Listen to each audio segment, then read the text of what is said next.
Good morning, everyone. Welcome to an episode of Coffee Break with Card, La Hora del Cafecito's new sister show. My name is Lourdes Quiñones, and I'd like to welcome you to this show. Coffee Break with Card is a program dedicated to all those in our community who are living with autism, to their family members, and all those who support them. Coming in, join us and let us know if you're drinking a cup of coffee with us. We'd love to say hello to you. Like I said, in today's program, we have the pleasure of welcoming our friends, Kyle Romano, and also his friend Luis Rodriguez from the group called the Disabilities Network. They come to share with us important information about their community of self-advocates. And so we're excited to have them. Welcome to the show. Thank you so much. Thank you, guys. Yeah, thanks for having us. Thank you. Anyway, let's start out by introducing to you our coffee break hostesses for today. As I mentioned before, my name is Lourdes Quiñones. I am a card consultant assigned to the primary age group through elementary ages. Professionally, I'm a pediatric physical therapist as well as a special education teacher. I am joined by my colleagues. Jasmine is behind the scenes. Hi, Jasmine. Also by our friends, Olivia Mcdonald. Buenos dias, Olivia. Good morning, everyone. Maggie Aldana. Buenos dias, Maggie. Good morning. And Ima Camposano. Buenos dias, Ima. Buenos dias. Good morning, everyone. Bueno, even though Jasmine is behind the scenes, I'm going to tell you about her because she's an excellent professional in the field of mental health, and she's a card consultant assigned to the middle and high school age groups, and she's the mother of 3, one of whom is diagnosed with autism. We had a morning little change, so this is why she's behind the scenes, okay? Olivia Mcdonald, she's also an excellent professional in the field of public health. She is a card consultant assigned to the primary age group, and she's just like me, and she's the mother of a beautiful baby infant boy. He's going through teething. So we just heard about that. Anyway, and she has a younger brother diagnosed with autism. Welcome, Olivia. Thank you, Lourdes. Good morning. So we all remember those days of teething. Okay.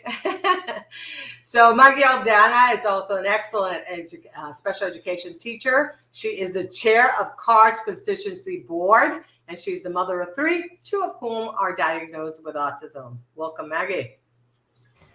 Thank you.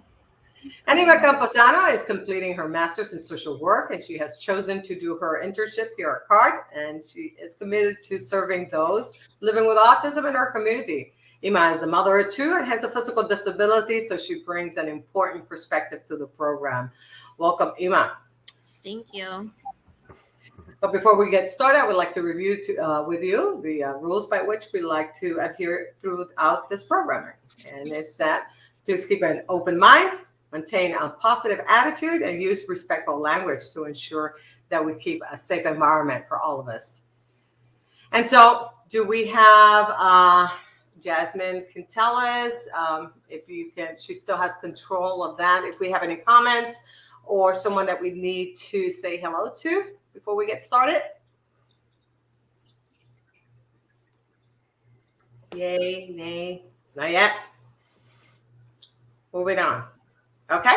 All right. Rose. So here comes in. So good morning to Rose. Good morning, Rose. Good morning, Rose. And Therese. Yeah, And Therese. Therese. Sorry, I Good went morning. as like in French. Good morning, Therese. And also to Philomena. Hello, Philomena. Thank you. All righty. As I mentioned earlier, in today's program, we have the pleasure of interviewing 2 of the members and founders of a very informative and self-advocacy group, an online community called the Disabilities Network. Kyle Romano and Luis Rodriguez. Buenos dias and welcome to our show. Thank you. Thanks for having us. Hello. Thank you for joining. Okay, so join us. We have a lot to talk about. Let's get started. So let's start by asking you, can you tell us something about you guys? Yeah, Lou, do you want to go first or you No, want go me ahead. to go first? Go ahead. So my name is Kyle Romano. I am a quad amputee as a result of bacterial meningitis when I was about 1. was seated for my first power wheelchair when I was 3, and I've been a power wheelchair user ever since then. Lou and I got the idea to start the Disabilist Network because I listened to a couple of podcasts, one of which notably is called Disability After Dark, and I came to him and I said, hey, there's not a lot of discussions about disability and sexuality, and I think that there's a really good opportunity here. And so him and I talked about it, and then he was like, well, I think that there's a lot more that we can talk about than just disability and sexuality. We can talk about disability in general and also include that in the conversation. And so that's kind of where all of this blossomed. And, we have a podcast, we have a YouTube channel and a Facebook group that's only for disabled people.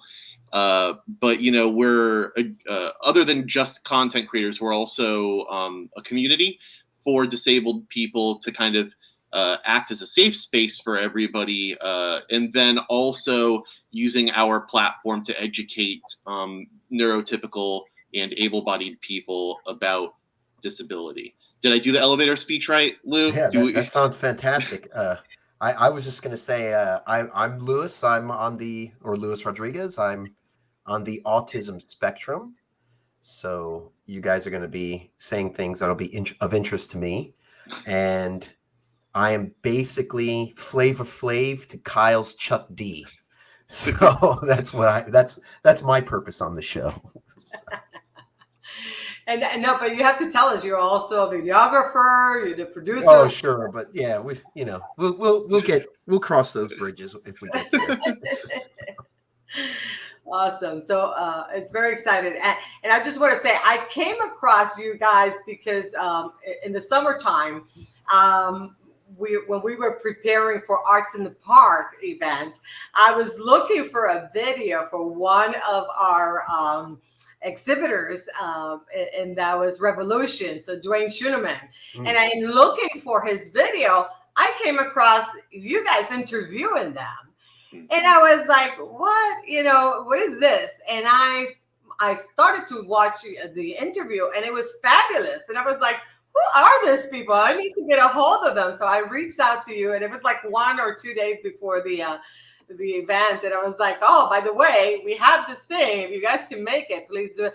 And so we exchanged that experience. So I'm so glad that we finally were able to get together and bring this in, which fits in very perfectly. This past few weeks, we've been talking about support groups and networking as parents, and then today with people with disabilities, all kinds of disabilities.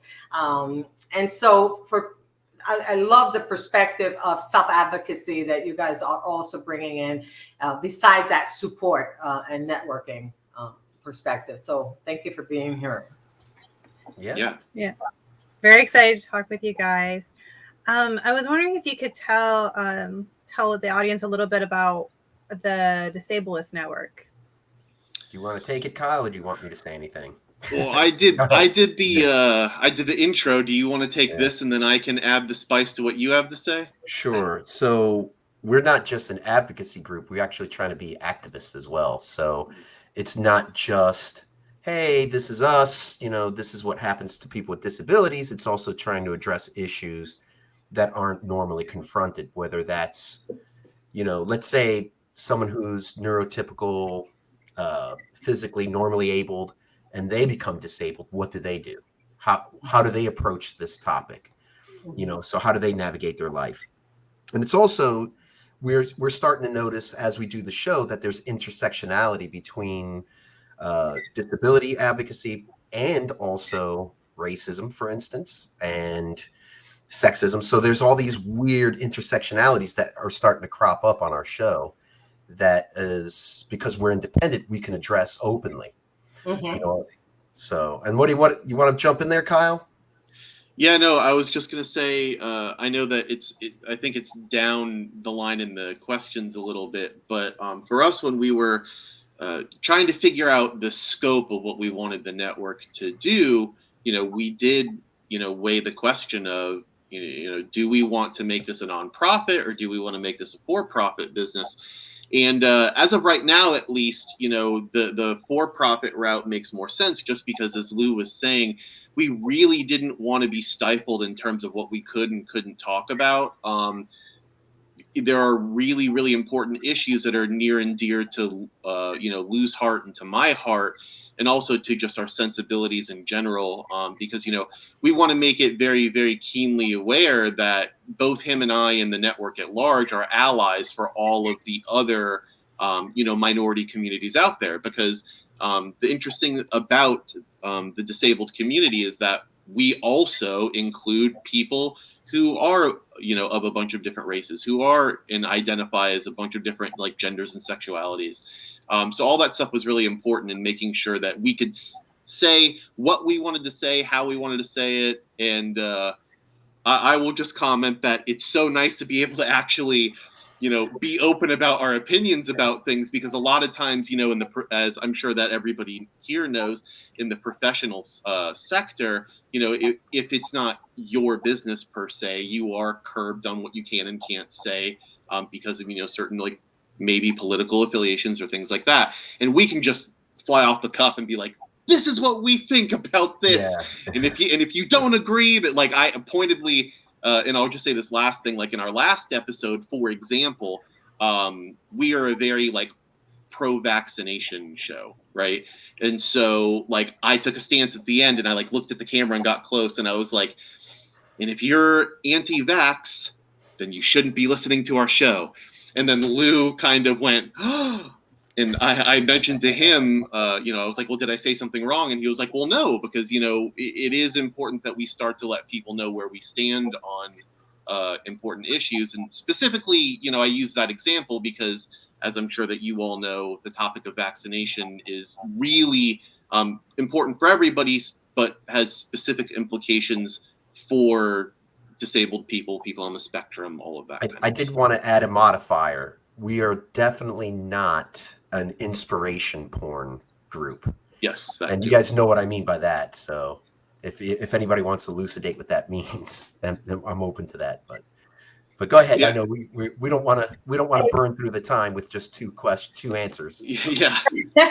And thank you for that consideration. But I just briefly mentioned the fact that it's very evident in listening to your shows, first of all, that this is an adult show. So if you have sensitive ears, then you might consider, and rightfully so. Okay. They're on Patreon. You guys this is like your regular podcast. So if this is your cup of tea, this is your cup of tea. Okay. And I love it. It happens to be my cup of tea. Very realist. It's right in your face. Just like you said it, you got in their face and you said it, right? And I love that about that. Second of all, it becomes very evident that you're not, one of the things that you advocate for is that tendency, that ableist mentality, hence the name, ableist mentality, because you have a disability, you're able to do this, bravo for you. So hence what you were saying, that you don't want to be bringing about feelings of we're not your superheroes. And maybe I'm not saying it the way that you that's good. Yeah, that's dead on. Yeah, perfect. Okay, so those are topics that are very important to the disability community. So it's great that that if you're not informed, if you're a parent of a child that is, or you're just new, or you're an advocate or a friend of disabilities, and you're not familiar with these topics, this is the network for you to find out about these topics and find out about that other side of the coin and what is important, what's in the conversation. Because sometimes as people who support, like I don't have a family member with autism or with any disability, for example, and I may make the mistake of patronizing a person with disability just because I don't know the other side of the conversation. It's very good that we're having this conversation. So thank you so much for being here. Yes, thank you. It's definitely my cup of tea also. And thank you all for being here and sharing your voices, because I think it's important that our voices are heard on topics about us as disabled people. So thank you. And I also had a question. What has been what has being part of the disabilities network meant to you? I love that name, by the way.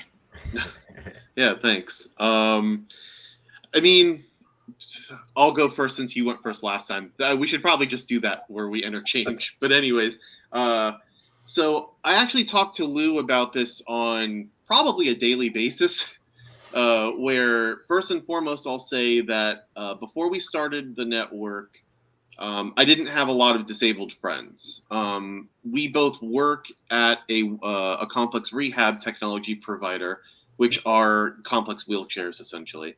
And so we are both, surrounded by disability all of the time, but I had never interacted that much because we both work on marketing there and we're kind of behind the scenes, but we go and we interview people to like write little blog pieces for that company, but we never really, sat down and, for instance, like had a beer with anybody or, had dinner with somebody or anything like that. And so having the network for me really opened up the opportunity to be able to speak to disabled people, and also not just in the Tampa Bay area. We have now disabled friends that are all over the country, and a lot of people who I haven't had direct a lot of direct conversation with, but people who, for instance, are members of the Disabled Nation, which is our disabled only Facebook group, who are actually international.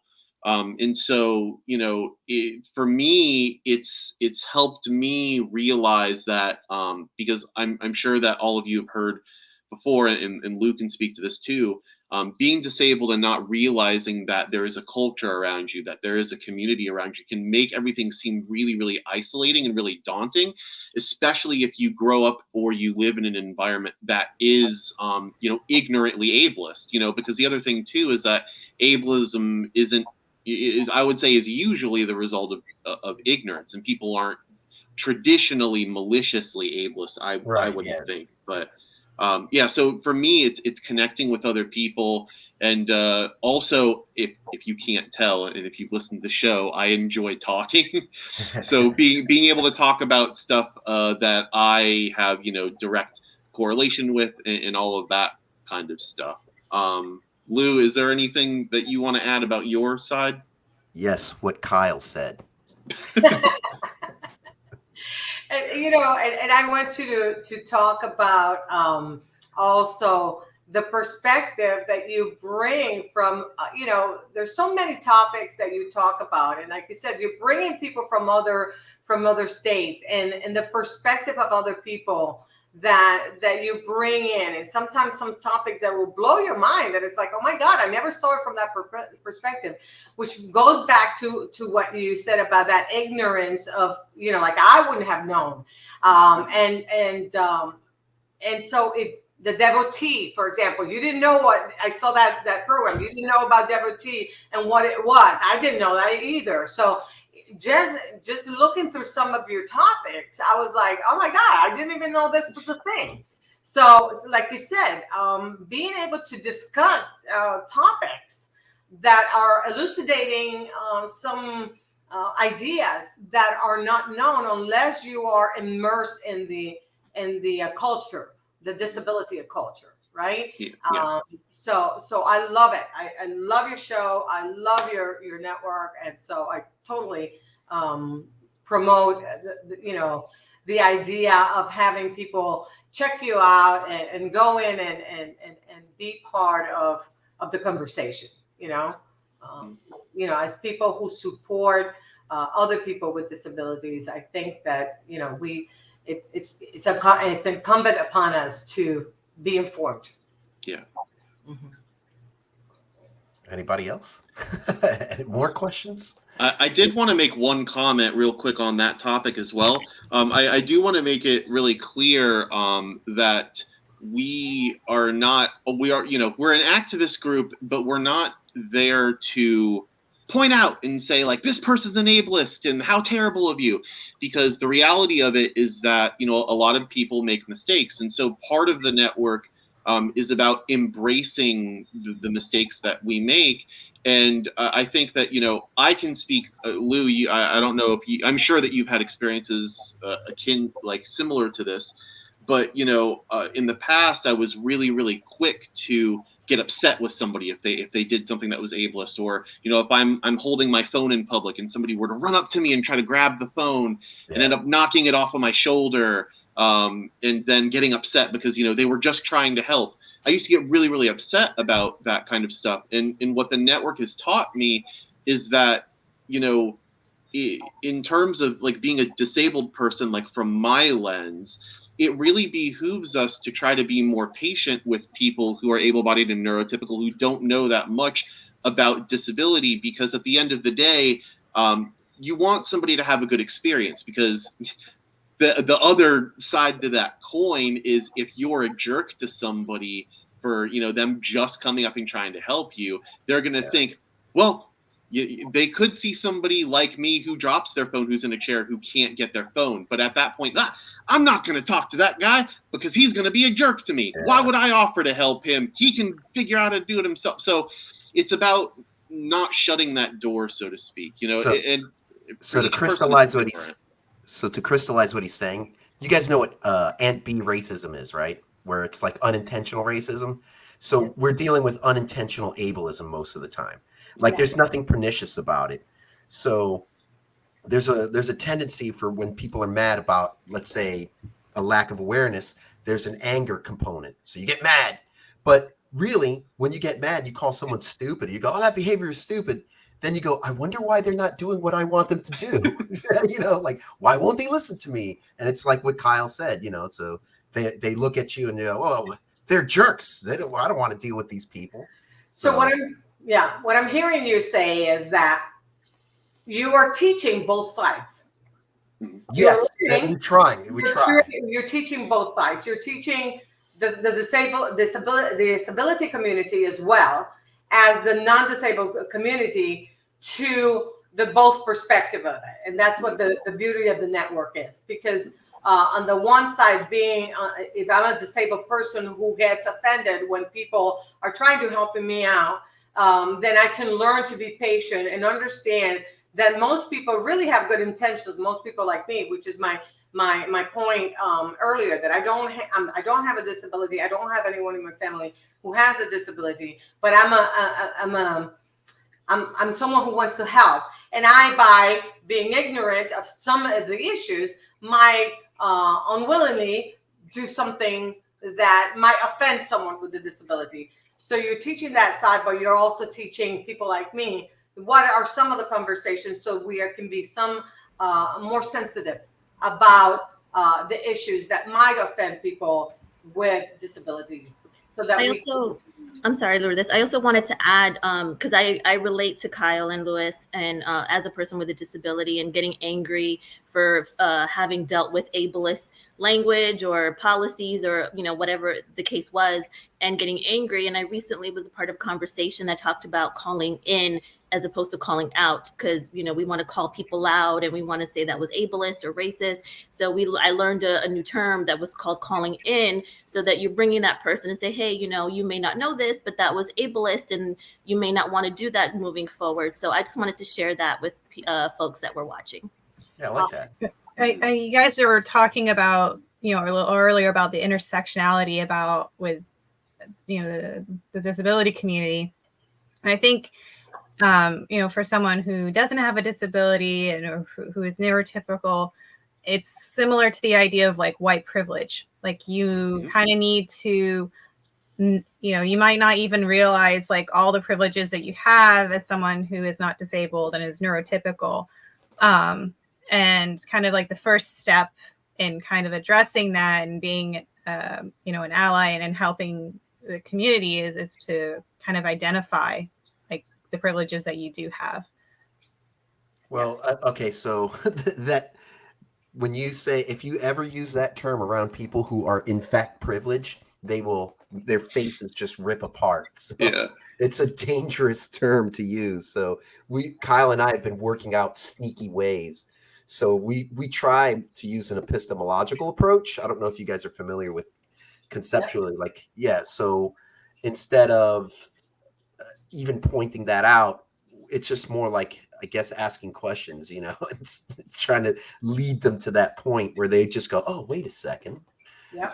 So, but go ahead. I'm sorry. I didn't mean to interject on you. No, it's just like, I know that, there are a lot of people who, maybe they have been, become aware of kind of that idea and how that relates to them. And so in a similar way, this is kind of what you guys are talking about with like understanding per point of view. Can I ask Olivia and Lourdes a question, right? Mm-hmm. Do you guys recognize now your privileges? Like, what would you say? You get what my point in that question would be? Like, do you ever go, I learned something new today, Yeah, and I definitely noticed it. Again, I have a younger brother with autism, so definitely like the differences growing up of how, reactions of people towards me and him in the exact same situation. So yeah, where like, everything else of like, obviously like we're the same, we look fairly similar, we have the same parents, the same socioeconomic. The main differences between him and I was, so nobody has autism. Disability. Yeah, he has autism. No, but I'm saying, like, in this group, except for me, and I'd like to point out, I don't know if anybody's ever told you this with autism, I don't perceive that I have a problem. Initially. Like, growing up, I thought everyone else was the problem. And I shouldn't even use the word problem, but for lack of a better term, like when people ask me what it's like to have autism, I go, I don't know. What is it like to be neurotypical? And the answer is, I don't know. But I know now, obviously, like I have a list of things that I write down and I have to check every day to make sure that my behavior passes, I guess you could say. So, but I don't know if your brother does that. I'm always interested to see. So we've had some people that were neurodivergent on the show, and we all have like different coping mechanisms. And those are the things that we need to be aware of and go beyond the scope of this show. Yeah, of course. But and that's why we're here. Conversation, and that's why I want to point you, only because we need to move on. And Jasmine says it's how my daughter is as well. She has ASD, and however, for her, it's like she has no disability.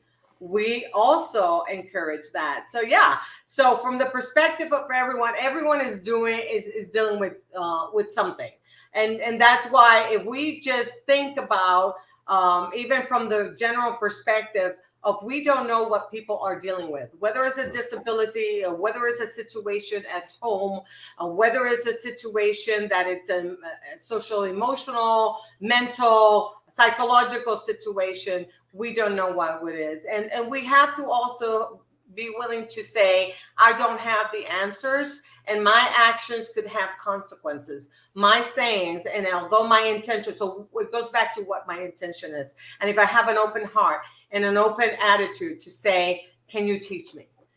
Did I say that wrong? And like Ima said, inform in, calling in instead of calling out. So being open to receive a new knowledge. But anyway, we must move on. Maggie. Yes. For people who are interested in learning more and also joining your network, can you provide our audience with information on how they can join? Yeah, there's a couple of different ways. We want you to tune in to us on all of the platforms, but we also made different platforms because we understand that certain people use certain ones over the other ones. So our main thing that we update a lot of the time is Facebook, and we are just you can find us at Disableist, spelled DISABLEIST, and then we have a website that is disableist.org, where, as you mentioned, which, we would love the support. We're on Patreon at patreon.com/the Disableist Network. And we have a merch store, stuff like that, on Cafe Press, cafepress.com/the Disableist Network. And like I was mentioning before, we also have a disabled only Facebook group called the Disabled Nation. You can, put in a request if you're disabled, if you would like to be a part of that conversation, because we actually have had a lot of people who have had, some issues in terms of not knowing where to turn for, accessibility device or information on accessibility laws and stuff like that. And we actually have people who either are legislators or worked, in like the legislative sphere or work in government or something like that. So there's always somebody who can answer questions. We also have a lot of, like ladies in there as well. So we're going to be starting up a ladies' night that Lou and I will not be a part of because we're men. So we don't have mansplainers. So we got to stay out of that. Yeah, but that space is really important for us too, because there's a lot of things that disabled ladies go through that men do not, and it's important for Lou and I to remove ourselves and give that space to disabled ladies. It's very important. And then we're on Spotify and on Anchor and Google Podcasts, not iTunes for some reason, because that doesn't work.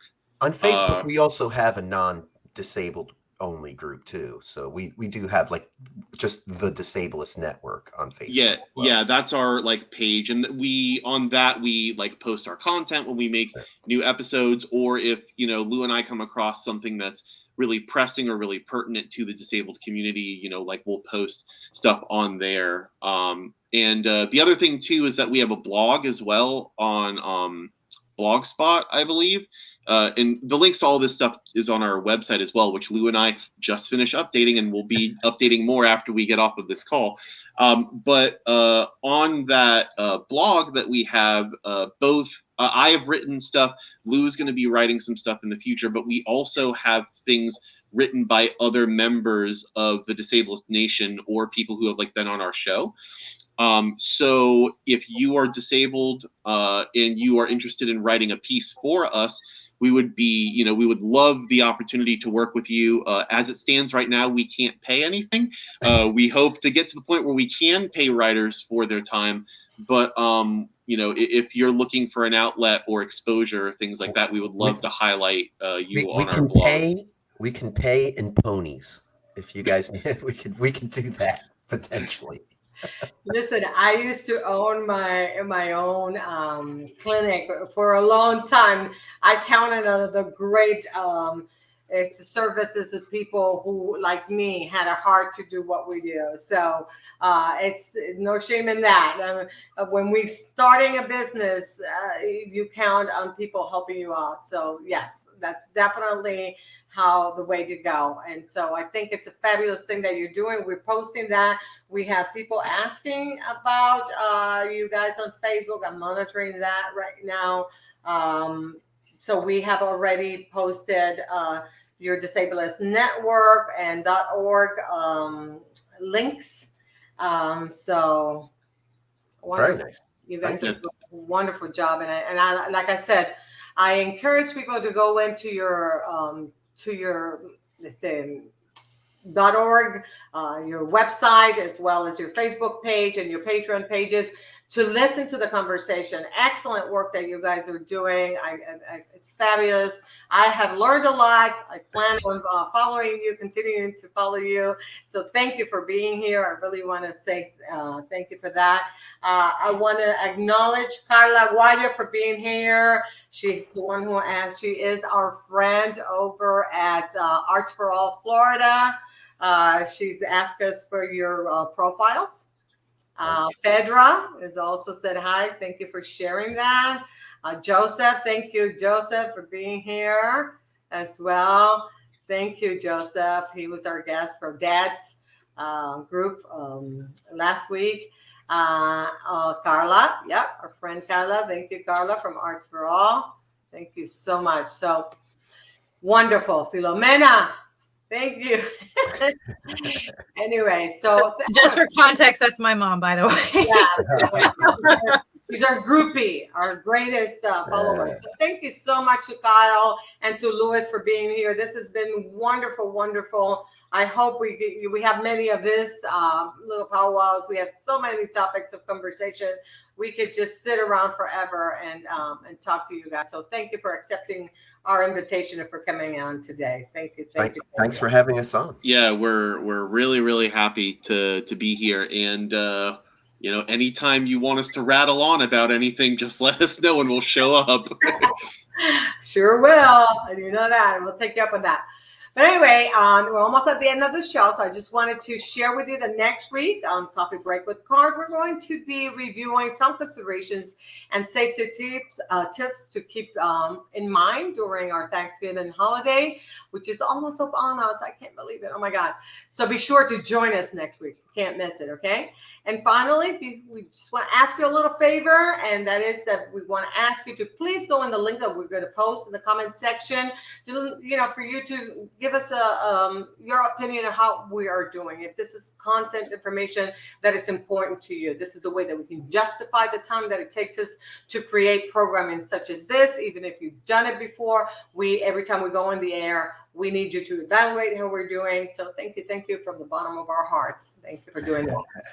But anyway, before we go, again, thank you, Luis. Thank you, Kyle, for being here. And we just want to remind everyone to please give us a like, share our video on your page, and also be sure to meet us here every Friday around 10:45-ish. We come from another show. So just be sure to be here. And then we want to make sure that you're here with us so we can spill the beans with you and important topics related to autism. So thank you so much, and we'll see you next time. Until then, we wish you good vibes, and hot coffee. See you then. Bye-bye.